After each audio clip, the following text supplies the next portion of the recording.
Good evening, everyone. We warmly welcome you to the investor call for the first quarter of financial year 25-26.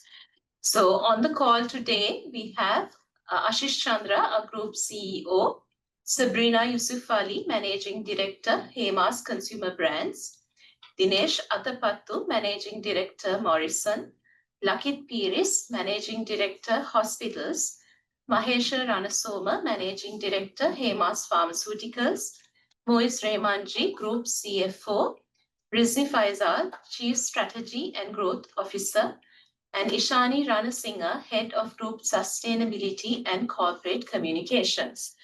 To start off the discussion today, I would like to invite Ashish to give his opening remarks. Thanks, Hazel. First of all, thank you very much for all of you who have joined on the call. This is my first call with you guys at Hemas, and we will be presenting in this call our Q1 results, and we'll be taking questions from you to help you understand our results much better. But to give you a brief how the quarter has been for us, it was a solid quarter for us, which is in line with the sustained trajectory of growth that we have seen in the last year. We delivered 28.6 billion top line revenue growth.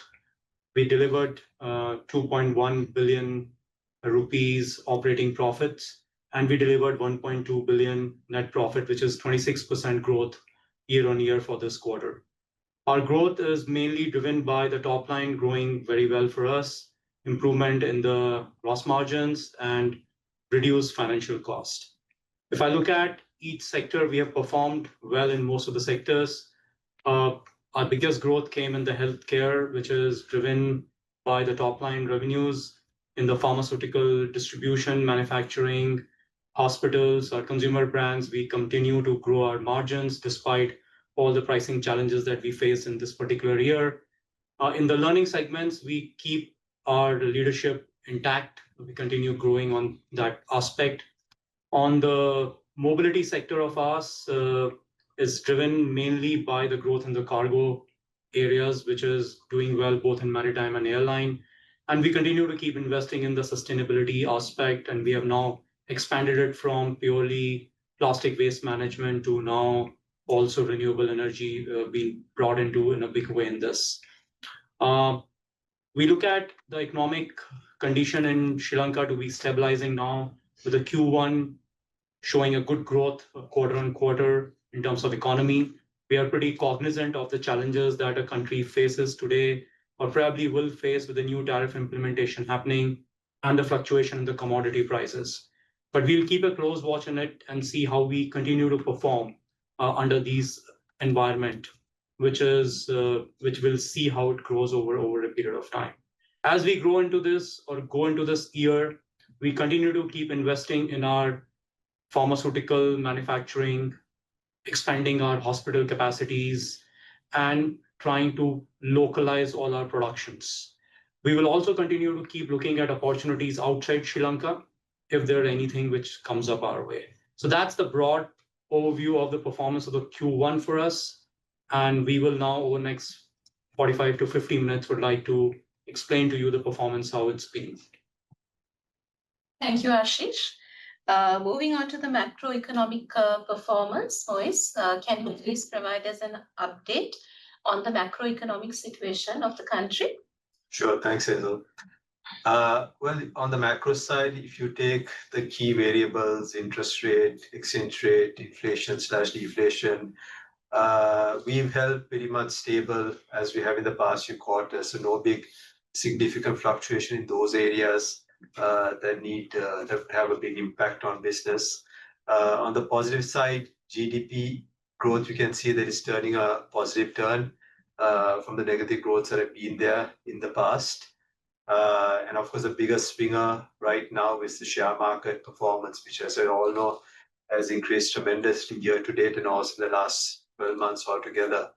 On the commodities, there is some increase happening on the crude oil side, but again, it's not a big swinger that affects our overall performance. So overall, macros have held quite well, and we expect the stability to continue the next few quarters at the same time. Thanks, Moiz. So amidst the challenging competitive environment, the consumer brands business recorded marginally lower revenue during the quarter. So Sabrina, can you give us an insight into the performance of the first quarter, including volume growth? Sure, thanks, Hazel. So after an intense period of volatility that we saw on the back of pricing reductions last year, quarter one was actually much more stable from a market point of view. We see a process where the industry seems to be consolidating, and that's good news for the branded segment of the market. Our performance is explained by our continued focus on sharpening our portfolio around beauty and personal care segments. We actually discontinued in quarter one lower margin categories in our laundry care segment. So if you take the underlying performance of the business, we're actually seeing decent growth in our personal care, beauty and personal wash segments. The revenue loss is explained because we discontinued some categories in the laundry care segment. Thanks, Sabrina. So with the macroeconomic situation improving in Bangladesh, how has the business evolved there? Yeah, so Bangladesh macros are also getting much more stable. We see inflation coming down, interest rates are stable, and our business there has been performing quite well. We're seeing 15% growth quarter on quarter, largely on the back of strong performance in our branded hair oil segment and good performance of some of the NPDs that we've been launching over the last 18 months. Okay, so let's move to the learning segment. So our learning segment introduced several educational toys during the last year under the Play Pals range. So what has been the market response for these products? Yeah, this is a really exciting segment for us because we see the early childhood development space as being a vacant space in the Sri Lankan context. This gives us a real opportunity as a learning business to innovate into this segment. So over the last 6 months, the team has launched 12 new SKUs in the early learning segment under the brand Play Pals. And we've had decent traction. We've educated over 4,000 preschool teachers on the importance of this category, and we've managed to get in to 2,000 booklets. So early signs seems to be good, and this is a category we hope to build for the future. Okay, thanks, Sabrina. Mahesha, will you be able to provide an overview of the performance of the pharmaceutical distribution business during the quarter and also share your thoughts on the newly issued gazette on the pricing mechanism for medicine? Yeah, in terms of the quarter performance, we were able to do far better than year on year based on the compared to previous quarter in the last year, mainly because we were able to deepen the relationships with principals and generate new business. Plus, we were also able to commercialize some of the new products that were pending approval to this quarter, and that gave us a boost in our sales. On the pricing side, yes, there was a pricing gazette that was issued by the regulator, and then it was withdrawn because it lapsed technically the time to present that to the parliament. So what we have right now is the reissuance of the same gazette in terms of pricing. So we will see, work with the authorities on how best we can get to a better pricing regime. Thanks, Mahesha. So moving on to Dinesh, what have been the new developments in the pharmaceutical manufacturing industry and how has the business progressed this year? Thanks, Hazel. So I think from a pharmaceutical manufacturing industry point of view, I think industry is growing in the back of the capacity that was added over the last couple of years in the country. And the supplies to, especially on the government segment, the supplies to government from local manufacturers were attacked and it was growing. However, the challenge that the industry is facing is the certainty and the consistency of the policies, where there's no certainty about the extension of the buyback agreement signed with most of the manufacturers, which is set to be expired in this year, December. So what we are hearing is government is considering to extend it by 1 year, but the industry view is that we need a more longer term buyback extension. So on that light, Sri Lankan Pharmaceutical Manufacturing Association launched a roadmap pushing the authorities and all stakeholders to come together and what is required to take the industry to the next level. So that's been presented in the last AGM. I think the policymakers' attention will get there. And then that's pretty much on the industry. From a pharmaceutical manufacturing business point of view, I think Morrison had a good quarter in terms of the volume growth and the sales growth. Especially apart from our government supply, Morrison branded ranges continue to grow. So Empamo is still keeping our market leadership position. And on top of that, whatever the new products that we introduced to our cardiovascular segment is started getting a reasonable traction. So that's much about it. Thanks a lot, Dinesh. So there have been a number of new initiatives undertaken by the hospital segment during the last months. So, Lakit, will you be briefly elaborate on them and also give us a snapshot of the operational and financial performance of the segment during the quarter? Yes, Hazel. During Q1, Hemas, especially Hemas Vatala, made a significant leap by commissioning Sri Lanka's most up-to-date, technologically advanced catheterization lab in this country. And with that, Hemas also became the first hospital to offer such capability in the Gampaha district as well. Now, with the establishment of the cath lab, we go into advanced interventional cardiology services. And we also saw that, we have had exceptional traction during Q1 from the time that it's been launched. And apart from the technological advances, apart from a robust clinical governance structure and protocols on global standards, we also offered a very unique clinical value proposition for the clinicians as well as to the patients. And that is a 60-minute door-to-balloon time where we will be able to save many lives. It's a standard that is much greater or much better compared to the global standards, which is a 90-minute. And we have also seen excellent performance of the cath lab. We have already gone above and beyond our feasibility numbers, patient volumes, and we have also been able to attract some of the most reputed interventional cardiologists into the system. Secondly, we also launched our premier OPD facility once again at Wattala. It's about redefining patient experience in an OPD facility. It consists of a dedicated pediatric center, our cosmetic clinic, where the brand is Adora, and a wellness center. But most importantly, the first liver center has been launched in the country. So it's a first to Sri Lanka. The liver center is managed by a multidisciplinary team of clinicians, and the center is able to offer both pediatric and adult hepatology services. And we are quite hopeful that this liver center will transform itself as a national asset.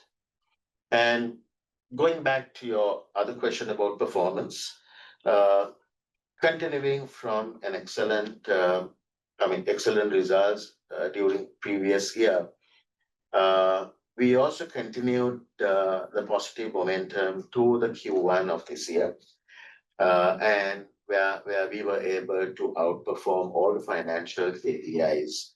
The hospital's group recorded top line growth of 28%, driven by both IP services and OP services, where our IP services grew by 28% and OP services grew by 27%.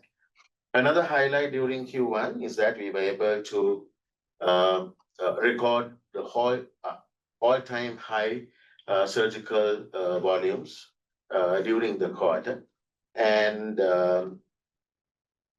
both Hemas, Vattala and Talawatugoda continue to be hotspots for channeling. And we have grown footfall by 27%. So apart from the two hospitals coming to the laboratories, laboratories also performed exceptionally well during Q1. Once again, with the 27% top line growth compared to the same period last year, and also a 34% growth in terms of test volumes. So we have had a good Q1, and we continue to. We are hopeful that we will continue the same momentum. Thank you, Lucky. So, Moiz, would you be able to provide the key highlights on the performance of the mobility sector during the quarter? Sure, yes, sir. On mobility sector, it's been pretty much short and sweet. Overall cargo volumes have been high, and the maritime rates have pretty much stabilized compared to last year, and exchange rates have also been quite stable. On the passenger side, on the other hand, there is some competition on the volumes, but rates have overall held. But all combined within that cluster, performance has remained steady in absolute terms and also in relative terms in terms of returns. Thanks, Moiz.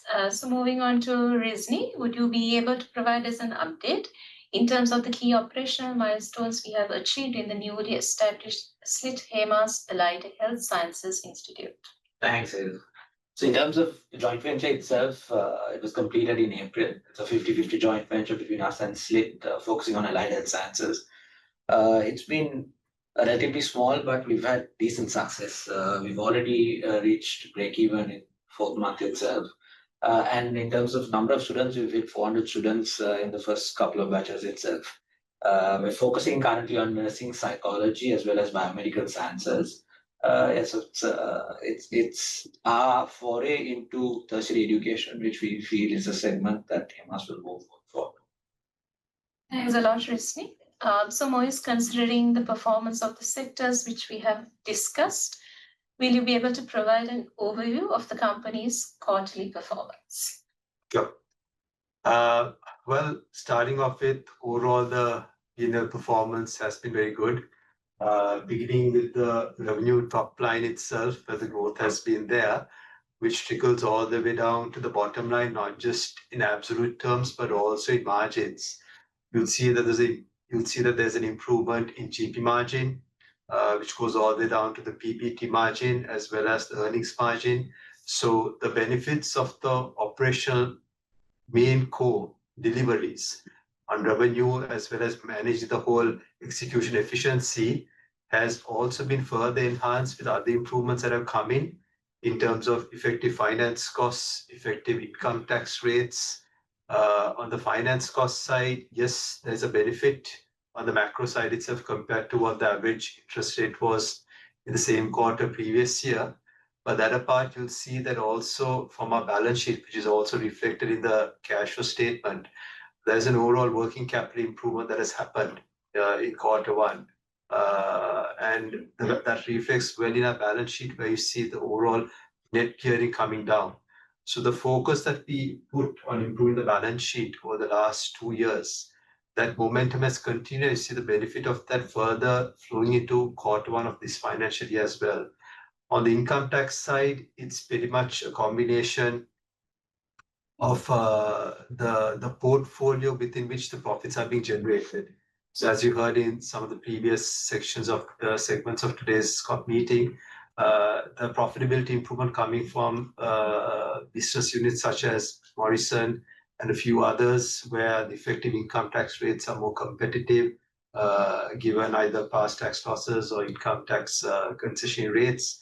So that portfolio mix of profitability from more tax efficient companies, that mix has improved, which is also helping the effective income tax rate of the group. And that apart, the whole quarter-on-quarter performance, I should also add that if you take our quarter one performance of this year and you just compare it with the quarter one performance of the past 2 years or so, 2 to 3 years, the overall margin improvement has continued the same it has in the last few successive quarters.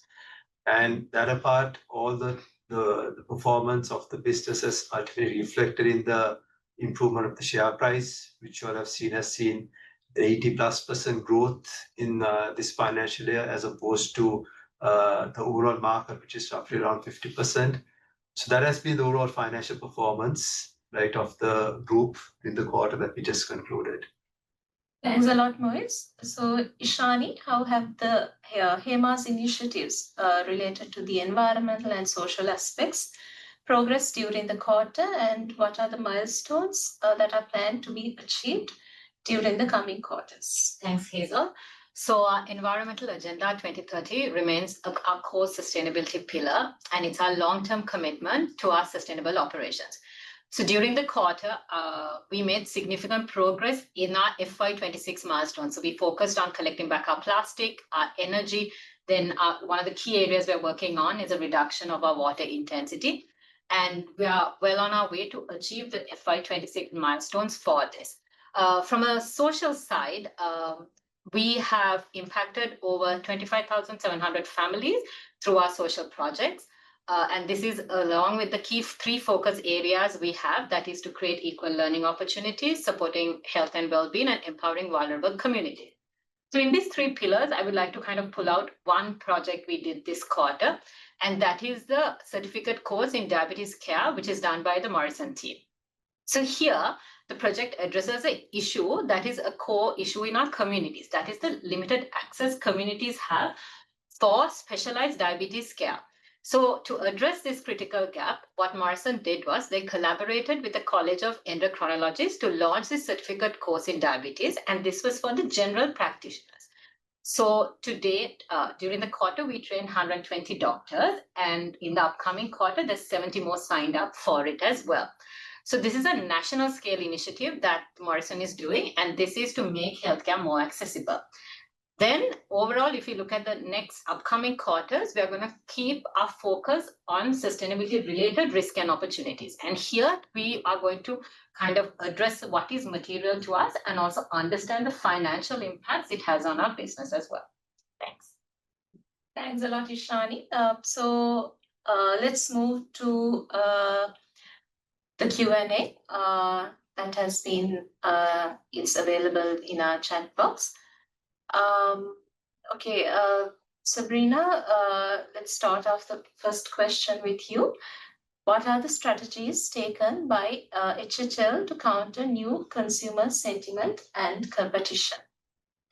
So with Sri Lanka's improving macroeconomic conditions, we actually see consumers doing 2 things. One is we see them prioritizing quality much more, if you compare the last few quarters, which is why it's a really good time to refresh some of our legacy brands. So that's in terms of their product efficacy, in terms of their propositions, that's a big focus for us this year. But also we see the discretionary spending going up. So consumers are willing to pay more for premium offerings, particularly on the beauty care side of the portfolio. So again, this is something that we want to double down on in terms of innovations, propositions, and products. So just to summarize, one is to really grow share in our core business, and the second one is to innovate aggressively in the more premium segments of the BPC market. Thanks, Sabrina. Dinesh, if we can take this question. Did Hemas receive any NMRA approvals for medicines during the past 1.5 years? Yeah, sure. So I'll answer it in terms of the manufacturing point of view. I think, yes, we did. We did a number of dossiers that was put for approval. But there was a reasonable, it was reasonable, but the delays are still exist. So, but we are getting approvals. We can also contribute. So we are getting approvals. Thanks a lot. Sabrina, if you could take this question, it reads, how does the market share of Atlas compare year on year? So Atlas has actually seen a marginal improvement in share if you look at it year on year. And we still hold a significant position of dominance in the market. Thanks, Sabrina. Lucky, if you could help us with this question, it reads, what is the mix of premium to generic OPD? Yeah.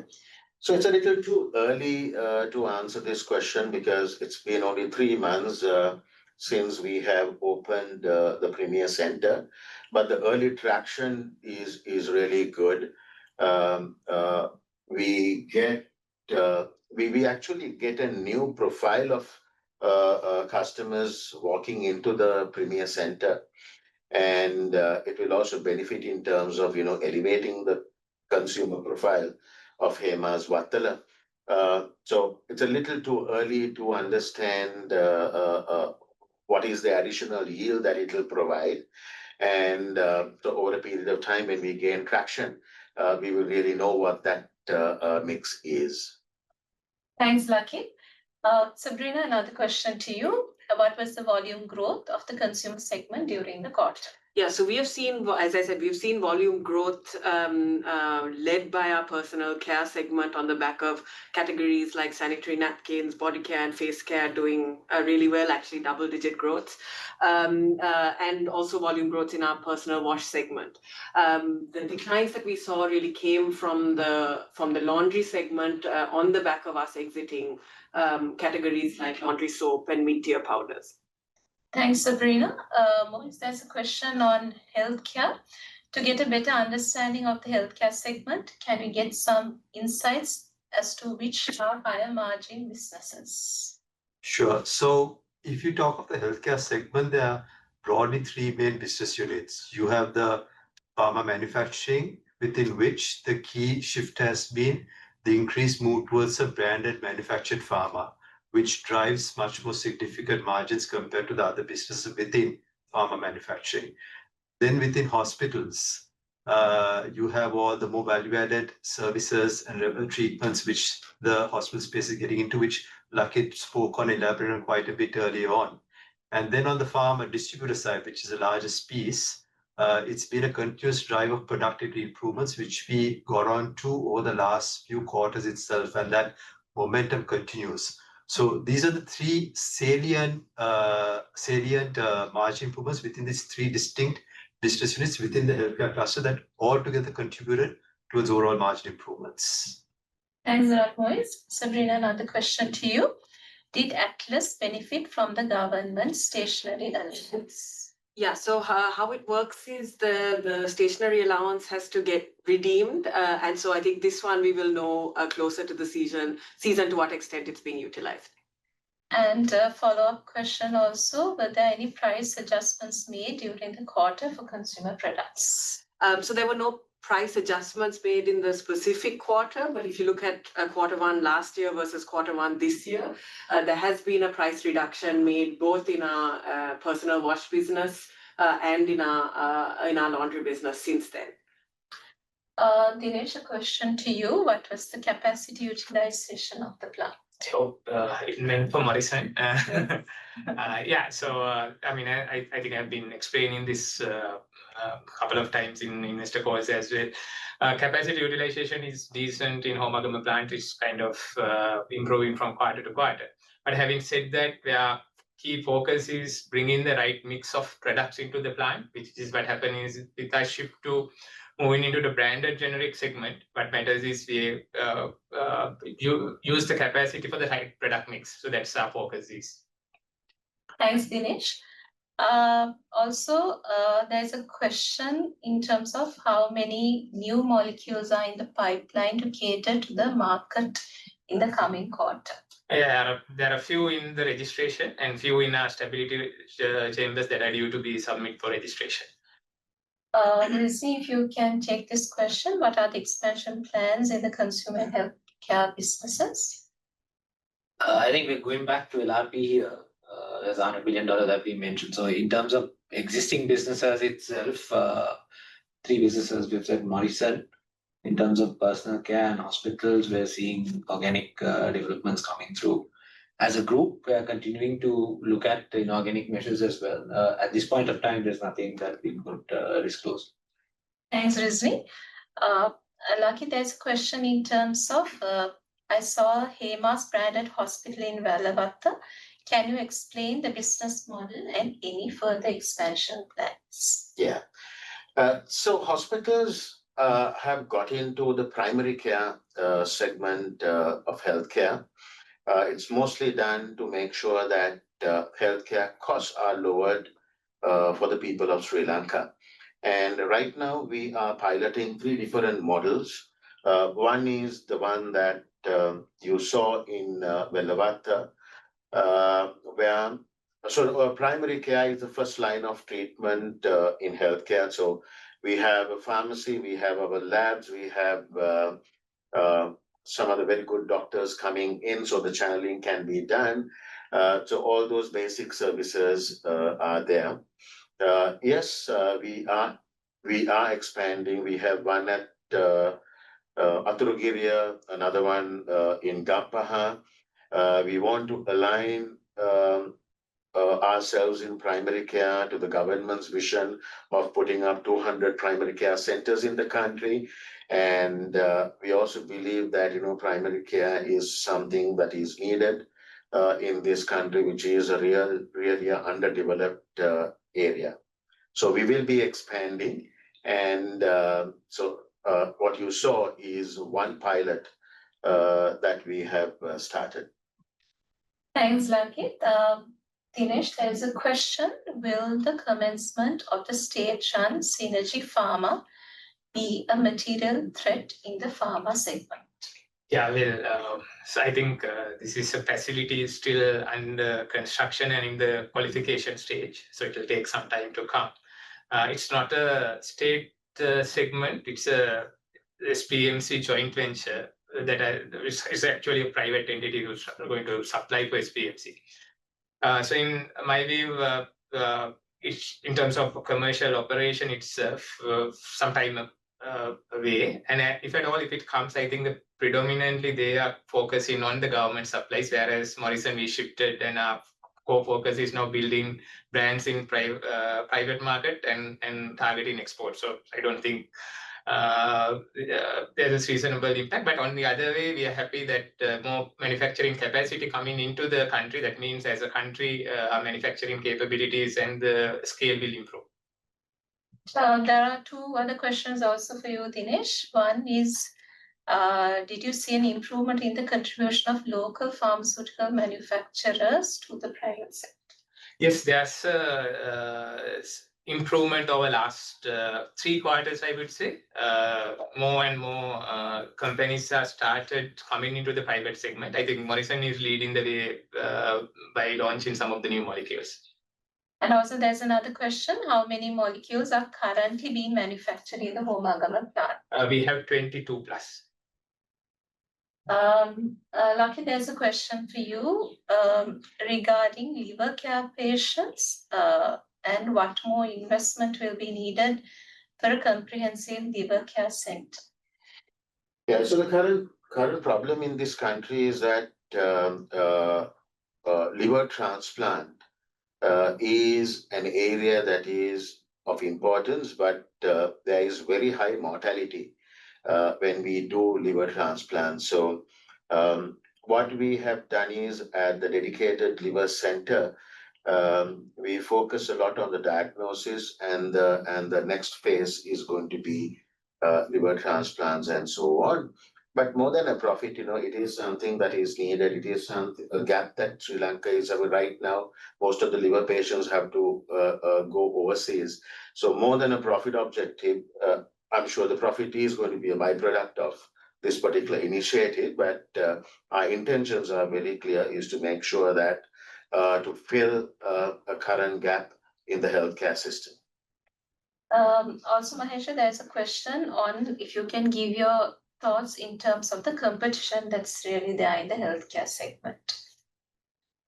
Yeah, from a pharma point of view, there is fairly healthy competition there in terms of the larger players. Particularly, I'm talking from an importer point of view, and also the local manufacturing is picking up, so that's good for the country, and it's also offering possible toll manufacturing opportunities for the principals who are overseas, so we can capitalize on that.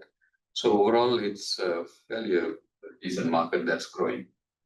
Dinesh and Lakit, if you also like to give some comments from your angle in terms of the competition that's there in healthcare segment. Yeah, I mean, I just endorse what Mahesh just said. There's a healthy competition between the importers and local manufacturing is picking up. So where hospitals are concerned, once again, there is healthy competition amongst the major hospital players.